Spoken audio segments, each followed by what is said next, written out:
அனைவருக்கும் வணக்கம். தமிழ்நாட்டில் அதுலேயும் குறிப்பாக சென்னை மற்றும் அதன் சுற்றுவட்டார பகுதிகளில் கடந்த 24 மணி நேரத்தில் வெறும் ஒரே நாளில் 12 பாலியல் வன்கொடுமைகள் நடந்திருக்கு. அதுலேயும் குறிப்பாக குழந்தைங்களுக்கு நடந்திருக்கு. இதுவரைக்கும் தமிழ்நாட்டில் இப்படிப்பட்ட சம்பவங்கள் நடந்ததே கிடையாது, என்றைக்குமே நடந்தது கிடையாது. அதுலேயும் குறிப்பாக கும்மிடிப்பூண்டியில் 3 வயது சிறுமியை பாலியல் வன்கொடுமைக்குள்ளாக்கி அந்த குழந்தையை கொன்று புதைச்சிருக்காங்க. இந்த செய்தியை பற்றி காவல்துறை உறுதிப்படுத்தப்படாத தகவல்களை பரப்பக்கூடாது அப்படின்லாம் சொல்லிக்கிட்டு இருந்தாங்க. ஆனால் ஆக்சுவலாக இப்போ உறுதிப்படுத்தியாச்சு, சம்பவம் நடந்திருக்கு. 3 வயசு குழந்தை கொன்று அந்த குழந்தைய முள் புதரில் வீசிட்டு போயிருக்காங்க. இந்த சம்பவத்துக்கு உரிய நடவடிக்கை எடுக்கணும்னு சொல்லிட்டு அதுக்கு எதிராக போராடியவர்களை காவல்துறை கைது செய்திருக்கிறது. அது மட்டும் இல்லாமல் அந்த வன்கொடுமைக்கு ஆளாக்கப்பட்ட அந்த 3 வயது சிறுமியுடைய சடலம் பொன்னேரி மயானத்தில் அந்த குழந்தையின் சடலம் அடக்கம் செய்யப்பட்டுள்ளது. கும்மிடிப்பூண்டி மயானத்தில் அதுக்கான ஏற்பாடுகள்லாம் செய்யப்பட்ட நிலையில் பொதுமக்களை வேணும்னே திசை திருப்பி கொண்டு போய் பொன்னேரியில் அடக்கம் பண்ணியிருக்காங்க. இந்த தாவேக்கா கேடுகட்ட சோஃபா மாடல் அரசு. அந்த குழந்தை வாழ்ந்த அந்த பகுதியை சேர்ந்த மக்கள் 4 பேர் இந்த சம்பவத்தில் ஈடுபட்டிருக்காங்க அப்படின்னு சொல்லி முன்னாடியே தகவல் தெரிவிச்சிருக்காங்க. ஆனால் இந்த காவல்துறை ஒரே ஒரு நபரை மட்டும்தான் கைது செய்திருக்கிறது. வெறும் ஒருத்தர் மட்டும்தான் இதில் சம்மந்தப்பட்டிருக்காருன்னு காவல்துறை வெளியிட்ட அறிக்கையில் தெரிவிச்சிருக்கு. அந்த ஏரியாவில் இருக்கிற பொதுமக்களே 4 பேர்னு சொன்னதுக்கு பிறகும் ஒருத்தர் மட்டும்தான் இந்த சம்பவத்தில் ஈடுபட்டிருக்காருன்னு சொல்லிட்டு காவல்துறை தெரிவிக்க வேண்டிய அவசியம் என்ன? மக்களுக்கு குழந்தையின் மரணத்திற்காக நீதி கேட்டு போராடும் மக்களை கைது செய்ய வேண்டிய அவசியம் என்ன? எதை மறைக்கிறதுக்காக இந்த காவல்துறை இப்படி செயல்படுது? யாரை காப்பாற்ற நினைக்குது? இந்த ஆட்சிக்கு கெட்ட பேர் வந்துடக்கூடாதுன்னு காவல்துறை தாவேக்காவுடைய ஏவல் துறையாக செயல்படுகிறதா? அந்த குழந்தை அவன் என்னென்னமோ ஒரு பிஸ்கெட் பாக்கெட் கொடுத்து என்னென்னமோ பண்ண முடிஞ்ச அளவுக்கு பண்ணிட்டு நாஸ்தி பண்ணிட்டு அவனை போயிட்டு நாங்க வீட்டுல போய் பிடிச்சதுல 4 பேர் இருந்தாங்க. 4 பேருமே அடிச்சேன். 4 பேர் அடிச்சதுல ஒருத்த மட்டும் தான் எங்க கையில சிக்கனா, மீதி 3 பேருமே ஓடிட்டான். ஒருத்தருக்கு மண்டே கீஞ்சிச்சு, சப்பாத்தி கட்ட அவன் உருட்டு இந்த சப்பாத்தி கட்டையை அடிச்சு நான் அடிச்சு மண்டே கீச்சிருக்கு ஓடிட்டான். ஓடின பேரு நாங்க வெளியே ஒருத்தனை மட்டும் பிடிச்சி செம்ம அடி அடிச்சோம். அவனை அடிச்ச பேருக்கு எல்லாம் போலீஸ் ஸ்டேஷன் அதுக்கு நாங்க கத்தி எடுத்து வெட்டிட்டு இருப்போம். அவனா போலீஸ்காரங்க வணங்கிட்டாங்க, போலீஸ்கார் வந்துட்டாங்க, போலீஸ்கார் அடிக்க விடல எங்களை.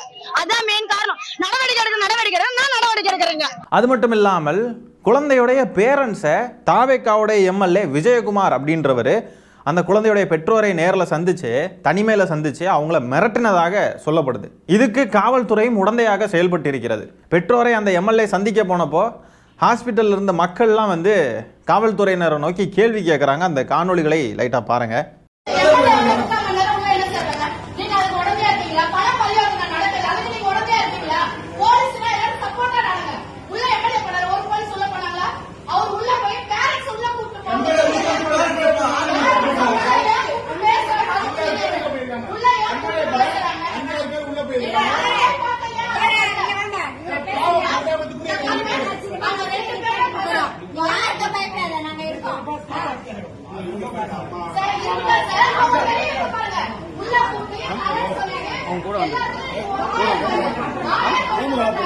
வீடியோ பிடிக்க சொல்றாங்க சார்.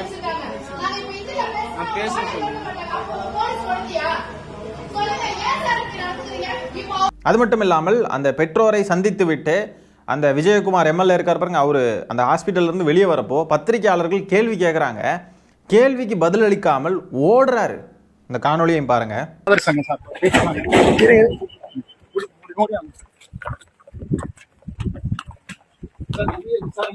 இதுல புலம்பெயர்ந்த தொழிலாளர்களுக்கு பாதுகாப்பு வேணும் உள்ளிட்ட கோரிக்கைகளை மாதர் சங்கம் கேட்டிருக்கு சார். அவ்வளோதான், எந்த பதிலும் கிடையாது. இந்த மாதிரிலாம் சம்பவங்கள் நடந்துடக்கூடாது அப்படின்ட்டு தான் மதவெறி பிடிச்ச கும்பலை எதிர்த்துக்கிட்டு இருந்தோம். ஆனால் ரசிக வெறி கும்பலை முழுமையாக எதிர்க்காமல் விட்டுட்டோம். அதன் விளைவு இன்னைக்கு பாருங்க, ஒரு எம்எல்ஏ பதில் சொல்லாமல் கிளம்பி போகிறார். எதுவும் தெரியாது, என்ன பேசுறதுன்னு தெரியாது. உள்ளே போய் அடியாட்களை கூட்டிகிட்டு போய் மிரட்டிட்டு வந்திருக்காரு அந்த குடும்பத்தை. கோயம்புத்தூர் சூலூரில் ஒரு சம்பவம் நடந்துச்சுல்ல, அந்த சம்பவத்தில் இதே மாதிரி தான் நடந்துச்சு. பெற்ற தாய்க்கு எதுவுமே தெரிவிக்காமல் அந்த குழந்தைக்கான இறுதி சடங்கு எல்லாத்தையும் இவங்களே பண்ணிட்டாங்க. இந்த கேடுகட்ட சோஃபா மாடல் அரசு எதற்காக இப்படி செயல்படுதுன்றது சீரியஸ்லி புரியலை. யாரை காப்பாற்ற நினைக்குது? ஆட்சிக்கு கெட்ட பேர் ஏற்பட்டு விடக்கூடாது அப்படின்றதுக்காக என்னத்தை தான் மூடி மறைக்க ட்ரை பண்ணுறீங்க? நடக்கக்கூடிய எல்லா குற்ற சம்பவங்களுக்கும் விஜய் அவர்கள் தான் பொறுப்பு. பதில் சொல்லணும், பதில் சொல்லாமல் ஓடி ஒளிஞ்சிக்கிட்டு இருக்கீங்க. ஒரு விஷயம் ரொம்ப முக்கியமாக நம்ம பேச வேண்டியது இருக்குது. நம்ம திசை திருப்பப்பட்டு கொண்டிருக்கிறோம் அப்படின்றத நான் ஆணித்தரமாக சொல்கிறேன். அதை பற்றி நம்ம காணொலியில் போக போக பேசுவோம். இவ்வளோ சம்பவங்கள் தமிழ்நாட்டில் நடக்குது. 24 மணி நேரத்தில் 12 பாலியல் வன்கொடுமை கேஸ் இவ்வளோ நடந்துகிட்டு இருக்கப்போ முதலமைச்சர் விஜய் என்ன தெரியுமா பண்ணிக்கிட்டு இருக்காரு? சினிமா பிரபலங்கள் கூட ஃபோட்டோ ஷூட் நடத்திக்கிட்டு இருக்கார். அவர் லிட்டில்ஸ் பிஸியாக இருக்கார். குமார் அப்படின்ற அமைச்சர் வந்து என்ன சொல்லியிருக்கார் அப்படின்னு பார்த்தீங்கன்னா, இந்த கும்மிடிப்பூண்டியில் இந்த 3 வயசு குழந்தை இறந்துச்சு பாருங்க, இதுக்கு வந்து முதலமைச்சர் ரொம்ப வருத்தத்தோடு இருக்கார், ரொம்ப வருத்தப்படுறார் அப்படின்னு சொல்லிட்டு சொன்னாப்ல. சிம்ரன், சிலம்பரசன், விஷால், ஷியாம் இந்த மாதிரிப்பட்ட நடிகர்கள் இருக்காங்களே, இவங்க எல்லாரையும் கூப்பிட்டு வச்சு மொத்தமாக வருத்தப்பட்டிருக்கார் போல இருக்கு. கூட்டமாக சேர்ந்து வருத்தப்பட்டிருக்காங்க போல இருக்கு. அவங்க வருத்தப்படுற லட்சணம் நல்லாவே தெரியுது. குட்டி நண்பா நண்பீஸ், நீங்கள் வீட்டில் ஏதாவது மிட்டாய் வாங்கி கேட்டால் எப்படி அடம்பிடிச்சி வாங்குவீங்களோ அதே மாதிரி விஜய் மாமாவுக்கு ஓட்டு போடுறதே அடம்பிடிச்சி போட சொல்லிடுங்க குட்டி நண்பா நண்பீஸ்னு. அந்த குட்டி நண்பா நண்பீஸை தான் ஃபோக்கஸ் பண்ணி விஜய் அவர்கள் ஆட்சியவே பிடிச்சிருக்கார்.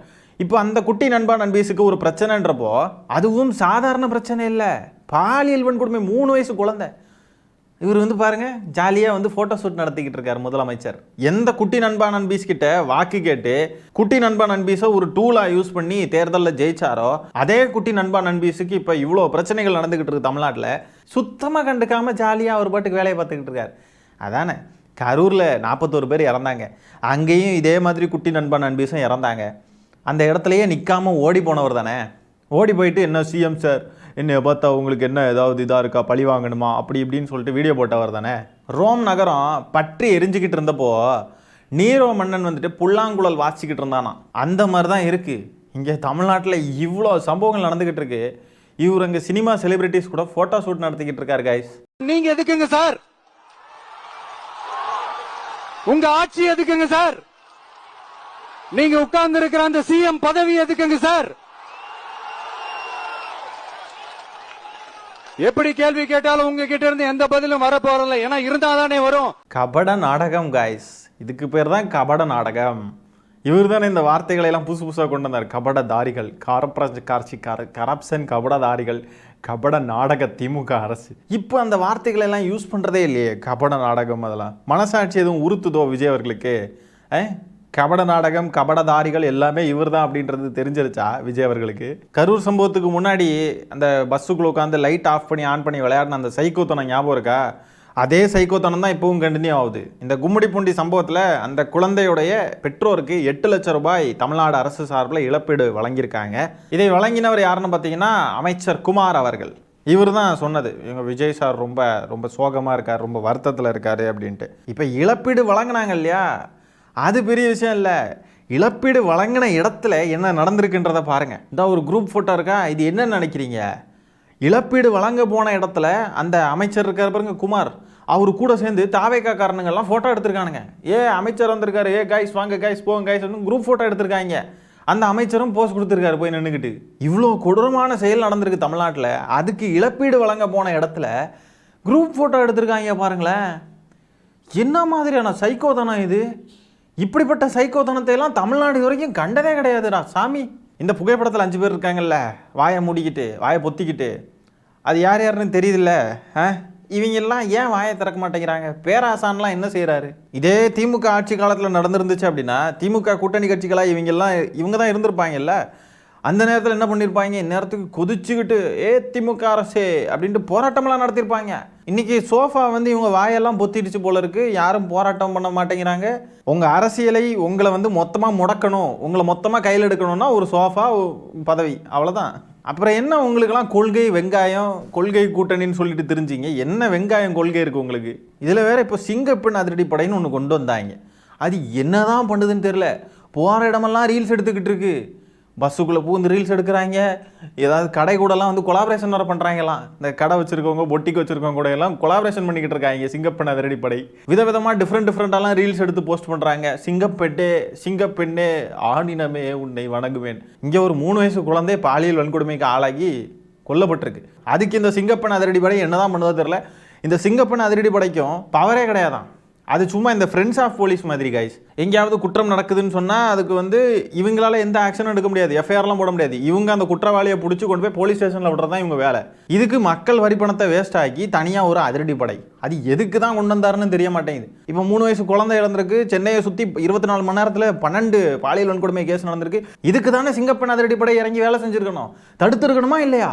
அப்புறம் என்னத்துக்கு இந்த சிங்கப்பெண் அதிரடி படை? தேவையில்லாமல் மக்கள் காசை எதுக்கு வேஸ்ட் பண்ணணும்? இதில் வேற சில வெக்கங்கெட்ட பத்திரிகையாளர்கள் என்ன மாதிரி பதிவுகள்லாம் போடுறாங்க பாருங்க. ஏதோ ஒரு குழந்தை வந்து சிஎம்முடைய ஆஃபீஸுக்கு போய் அங்கே வந்து அந்த குழந்தைய மடியில் வச்சு சிஎம் சேரில் வந்து ஃபோட்டோ எடுத்திருக்காங்களாம். அதை வந்து ஷேர் பண்ணி லக்கி சைல்டு, அந்த குழந்தை ரொம்ப லக்கியான குழந்தை, சீஃப் மினிஸ்டருடைய சேரில் உட்கார்றதுக்கே அவ்வளோ பேர் கனவு காணுவாங்க, ஆனால் சீஃப் மினிஸ்டருடைய மடியிலேயே அந்த குழந்தை உட்காந்துருக்குன்னா பாருங்களேன் என்னமா லக்கி அப்படின்ட்டு அந்த பதிவை போட்டிருக்காரு ஒரு பத்திரிகையாளர். கேவலமாக இல்லையா? கேவலமாக இல்லையாடா உங்களுக்குலாம்? இளவு வீட்டில் போய் சிரிக்கிற மாதிரி ஒரு பதிவாக இருக்குது. தமிழ்நாடு பற்றி எரிஞ்சிக்கிட்டு இருக்கு, இவ்வளோ குழந்தைங்க சாவுறாங்க, சிஎம் ஆஃபீஸில் ஒரு குழந்தை விஜய் அவர்கள் மடியில் உட்காந்துருக்குன்னா இதுதான் இப்போ ரொம்ப முக்கியம் இப்போ தமிழ்நாட்டுக்கு. அப்படியே ரசிக்கிறாங்க இதெல்லாம். இப்படியே போட்டு இப்படிலாம் பதிவு போட்டு தான் ஒரு மாதிரி ஒரு ரசிக மனநிலையை உருவாக்கி விட்டு தான் இந்த தேர்தலில் ஜெயிச்சிருக்கு இந்த தாவேகா கட்சி. சரி, இந்த குழந்தை விஜய் அவர்கள் மடியில் உட்கார்றதுக்கு லக்கி, அப்போது கும்மிடி பூண்டியில் இறந்த 3 வயசு குழந்தை அது லக்கி இல்லையா? அதுக்கு யார் பொறுப்பு? ஒரே ஒரு குழந்தை லக்கி அப்படின்னா தமிழ்நாட்டில் இருக்கிற மற்ற எல்லா குழந்தைங்களும் அன்லக்கியாவோ? இவனுங்கெல்லாம் எப்படி தான் ஜேர்னலிஸ்ட்னு சொல்லிட்டு வெளியில் சுற்றுறானுங்கன்னு சத்தியமாக புரியல. இது வந்து பாஜகவுடைய டெக்னிக் தான். ஒரே மாதிரியே இருக்குது பாருங்கள், இந்த ஃபோட்டோவும் அடுத்த ஃபோட்டோவும் ஒரே மாதிரியே இருக்குது பாருங்கள். நம்ம சிஎம் சாருக்கு தான் பொறுப்பு ஏற்றுக்கிறது, அக்கௌண்டபிலிட்டி அப்படின்னா என்னன்னே தெரியாது, அந்த வார்த்தைகள் அவர் அகராதியிலே கிடையாது. இதை நம்ம ஆரம்பத்திலேருந்தே பார்த்துருக்கோமே, எந்த சம்பவத்துக்குமே அவர் பொறுப்பேற்றது கிடையாது. அவர் தவறு செஞ்ச சம்பவங்களுக்கும் பொறுப்பேற்றது கிடையாது. ஆணவத்தோடு தான் திரிவார். அவர் பர்சனல் லைஃப்லையும் அவர் என்னெல்லாம் பண்ணியிருக்காருன்றதை நம்ம பொதுவெளியிலையும் பார்த்துருக்கோம். அவர் மனைவி வந்து ஒரு வழக்கு கொடுத்துருக்காங்கன்ன உடனே அது வெளியில் வந்து பப்ளிக்கில் ரீச் ஆயிடுச்சுன்ன உடனே அடுத்த நாளே வந்து பிரபல நடிகை கூட சேர்ந்து போனார் இல்லையா காரில், போய் பாரு நான் இப்படி தான், நான் மாசு தான் அப்படின்ற மாதிரி ஃபோட்டோஸ்லாம் வெளியே வந்துச்சுல்ல. கரூர் சம்பவத்தில் அக்கௌண்டபிலிட்டி எப்படி என்ன லட்சணத்தில் எடுத்தாருன்னு பார்த்தோம். எல்லா சம்பவங்களையும் பார்த்துக்கிட்டு தான் இருக்கோம். அப்போவே அக்கௌண்டபிலிட்டி எடுக்காதவர் இப்போ மட்டும் அக்கௌண்டபிலிட்டி எடுத்து பொறுப்பு ஏற்றுக்கிட்டு நான் வந்து இதுக்கு பொறுப்பு ஏற்றுக்கிறேன் அப்படின்ட்டு இதுக்கான நடவடிக்கைகள் எடுப்பாருன்னு நினைக்கிறீங்க? வாய்ப்பே இல்லை ராஜா. இனி 5 வருஷம் இப்படி தான் தமிழ்நாட்டு மக்கள் அனுபவிக்க வேண்டியது தான். இதில் இவங்களை 6 மாதத்துக்கு கேள்வியே கேட்டக்கூடாதான். இந்த சோஃபா மாடல் அரசுக்கு ரசிக குஞ்சுகளாக இருக்கக்கூடிய ரசிக குஞ்சுகள் கத்திட்டு புலம்பிட்டு கிடக்கிறானுங்க, ரோட்டில் உருள்றானுங்க கிடந்து. எங்களை கேள்வி கேட்குறீங்க, நீங்கள் 6 மாதம் கேட்க மாட்டீங்கன்னு சொன்னீங்க, 6 மாதம் எங்களுக்கு டைம் கொடுங்க, எங்களை பற்றி பேசாதீங்க அப்படின்ட்டு நம்மளை திசை திருப்புறாங்கன்னு சொன்னேன்ல, அது இதுதான். தமிழ்நாட்டில் இவ்வளோ குற்ற சம்பவங்கள் நடந்துக்கிட்டு இருக்கிறப்போ ஒரு 2 பேர் திடீர்னு வெளியே வந்தானுங்க, ஞாபகம் இருக்கா? யார்? ராகவ லாரன்ஸ் அவர்கள் என்ன சொன்னார்? மக்களை தெருநாய் கூட ஒப்பிட்டு பேசினார், ஞாபகம் இருக்கா? எதுக்கு அப்படி பேசணும்? திடீர்னு சம்மந்தமே இல்லாமல் அவுட் ஆஃப் நோ வேர் எங்கிருந்து வந்தார்? இவ்வளோ நாள் வெளியில் அப்பியர் ஆகலை, எதுவுமே பேசலை, திடீர்னு வந்து நான் அரசியலுக்கு வரலான்னு இருக்கேன். சில தெருநாய்க்கு பிரியாணி பிடிக்கும், சில தெருநாய்க்கு அது பிடிக்கும் இது பிடிக்கும்னு மக்களை தெருநாய் கூட ஒப்பிட்டு பேசுனா அது கான்ட்ரவர்சி ஆகும், அது வந்து மக்களால் விவாதிக்கப்படும் அப்படின்றது தெரிஞ்சும் ஏன் பேசுகிறாரு ஒருத்தர்? இந்த அடிப்படை அறிவு கூட இல்லாமல் ஒருத்தர் இப்படி இருக்க முடியாது. கண்டிப்பாக இதெல்லாம் தெரிஞ்சு தான் அவர் பேசியிருக்கார். 2வது, இந்த வாம்ஃபயர் குழந்தை மாஸ்டர் மகேந்திரன் சோலார் சிஸ்டம்னு ஒன்று கண்டுபிடிச்சாங்க அப்படின்ட்டு சோலார் எலக்ட்ரிசிட்டியை மீன் பண்ணி நீங்கள் வந்து சோலார்லாம் யூஸ் பண்ணலாம்ல, நீங்கள் ஏன் இந்த நார்மல் எலக்ட்ரிசிட்டிலாம் யூஸ் பண்ணுறீங்க, நீங்கள் யாரும் கேள்வி கேட்காதீங்க அப்படின்னு சொல்லிட்டு இப்படிலாம் பேசினா கான்ட்ரவர்சி ஆகும் அப்படின்ற ஒன்று இருக்குல்ல. இவங்கெல்லாம் இதுக்கு முன்னாடி பெருசாலாம் கருத்து தெரிவித்தது கிடையாது எதுலேயுமே. இப்போ வந்து கருத்து தெரிவிக்கிறாங்க அப்படின்றப்போ இது கான்ட்ரவர்சி ஆகும்னு தெரிஞ்சே ஏன் பேசுகிறாங்க? அது மட்டும் இல்லாமல் மேங்களூர்லேருந்து விஜய் அவர்கள் அவரே காரை ஓட்டிக்கிட்டு வரார் அப்படின்ற ஒரு செய்தி இருக்குல்ல, அவர் ஏன் திடீர்னு கார் ஓட்டணும்? இவ்வளோ நாள் ஓட்டுனாரா? அவர் புரோட்டோகாலில் இது வரைக்கும் நீங்கள் அவர் எங்கெல்லாம் போயிருக்காருன்றதெல்லாம் நம்ம பார்த்துருக்கோம். பிரச்சாரத்துக்கு போனார், அங்கே போனார், இங்கே போனார். இப்போது சிஎம் ஆனதுக்கு பிறகுமே ஒரு நாள் கூட அவர் வந்து அந்த காரை அவர் வந்து ஓட்டிகிட்டு போகலை. இப்போ வந்து அவருடைய புரோட்டோகாலில் அந்த காரை வாங்கி அவர் ஓட்டுறார். அது ஓட்டிக்கிட்டு போகிறப்போ சும்மா இல்லை, பின்னாடி இருந்து ஒருத்தவங்க வீடியோ எடுக்கிறாங்க. ஃப்ரண்ட்டில் வந்து ஒரு கப்பு இருக்குது பார்த்தீங்களா, கப்பில் என்னமோ இருந்துச்சு பார்த்தீங்களா, அது வந்து பேசு பொருளாச்சு பாருங்கள். இதெல்லாம் இவங்க தெரியாமல் பண்ணுறாங்க, தெரியாமல் நடந்துருச்சு அப்படின்னு நம்ம நினச்சிக்கிட்டு இருக்கோம்.